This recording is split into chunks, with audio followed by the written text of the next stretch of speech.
applauded, a few that said, yeah, and then what I can only describe as a handful of perverted chucklers in the audience.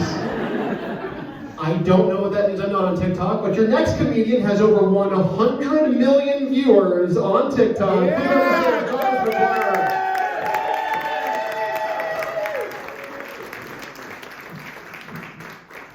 That's right, 100 million viewers. They're mostly in Canada though, so they don't really count. Let's see. It's getting warm out there, wouldn't you say? Yeah. Today was like tank top and winter shorts. I like Montana for that reason, right? They kind of scared out everybody that just moved in, and then they kind of let up. It's like the first time I got smacked by my teacher, I was like, oh shit. And then I started to like it. It's okay, we weren't at school, we were in our bedrooms. Worked it out, I turned out fine.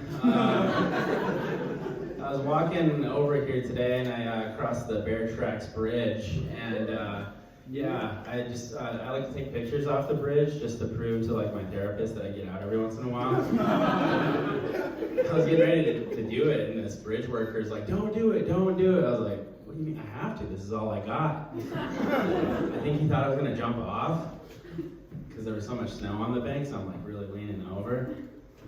I didn't jump, by the way. I went to the Bear Tracks Bridge dedication. That was pretty dope. And I thought shortly after it'd open up, but I was talking to my pops who happened to be there with me, and he says, I give it about 3 more years. So that's what you guys have to look forward to. He says, you gotta let it cure, Thomas. He's like, you know what curing means? I was like, yeah, I used to grow weed in the closet. I know what that means. No, but I like to mess with him. So I was like, how do you figure? He's like, Thomas, you know I used to work on bridges, right? And I was like, oh yeah, how could I forget? You know how like people in trades like to let you know what projects they worked on? So like I'll be driving around town and I'll have a passenger and we'll be driving by a like unfinished, unaffordable apartment or condo in Missoula. And they'll be like, yeah, I built that. And then like there'll be a bike in an alley that I made at Free Cycles. And I'll tell myself, yeah, I made that. I used to start forest fires for work too. And so like I'd drive by like a multi-million-dollar house that was burned down and I'd be like, yeah, I built that.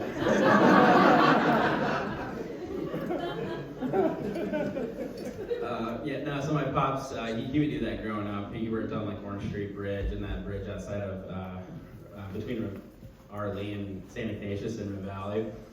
And I thought it was really ironic because he could never repair the bridge he broke with my mother after they got divorced.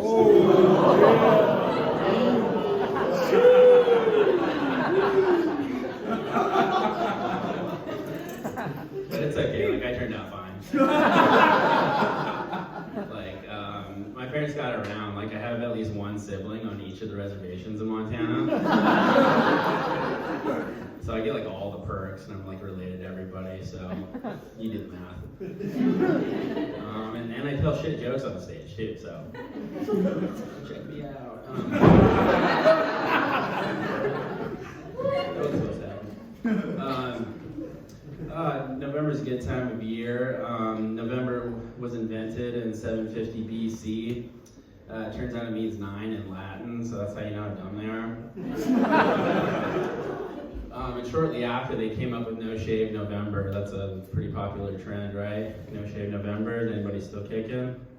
Still kicking? Yeah, some of the women I see. All right. So that's a popular one, but people have taken it to the next level, right? There's another new trend you guys have probably heard of. It's called No Nut November. I highly recommend it.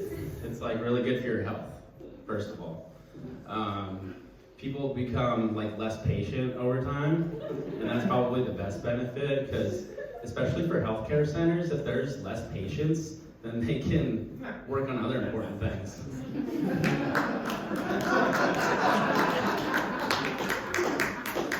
Thanks, Charlie. Thanks, Charlie.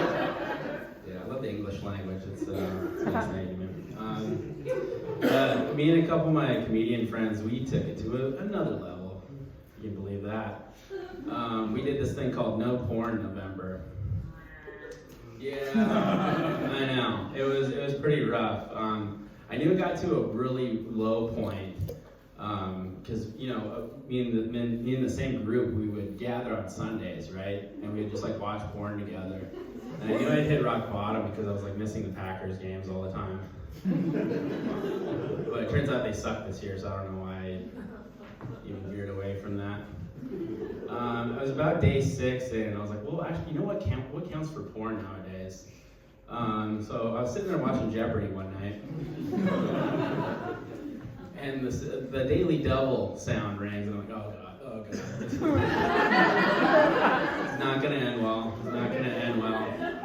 And then when people say true Daily Double, oh man, gets me going.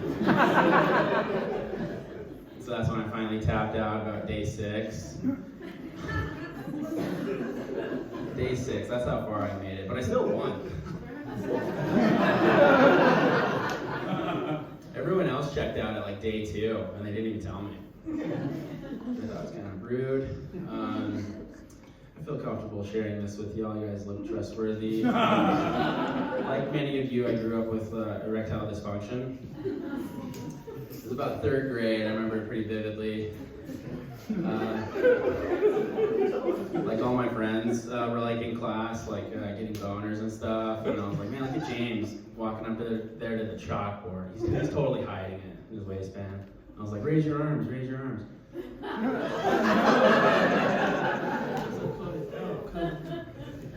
No, I would get so jealous of my friends that got no reason boners, or we call them NERBs. I would get so jealous of them, I'd sneak into the teacher's lounge and like take some blue pills just so I could fit in. You know what you're thinking, why were there blue pills in the teacher's lounge, Thomas? Well, I went to a Catholic school.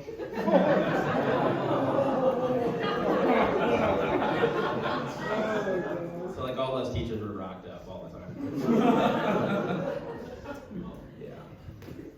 So that's been really embarrassing, but it's something I live with. But it's not as embarrassing as like putting in your card at a grocery store or a bar and it says like chip malfunction.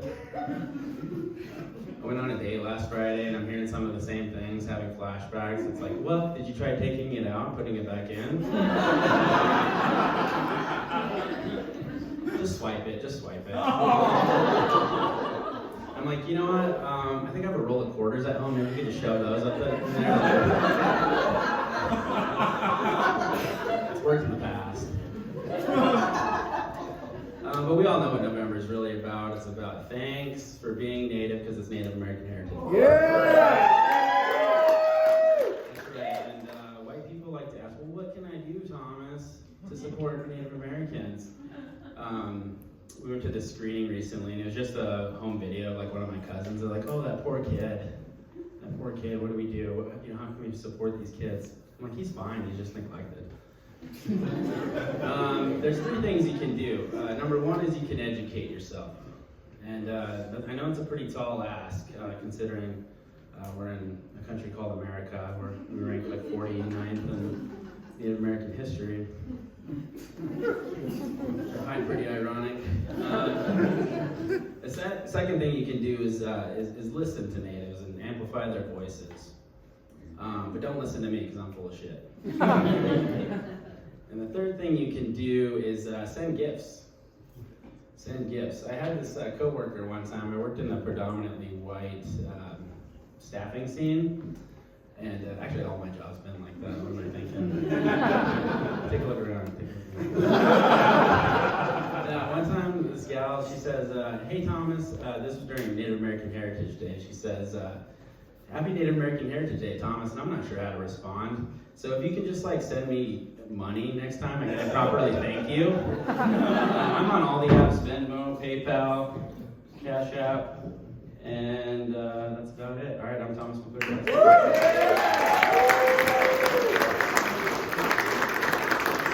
Thomas McClure, everyone.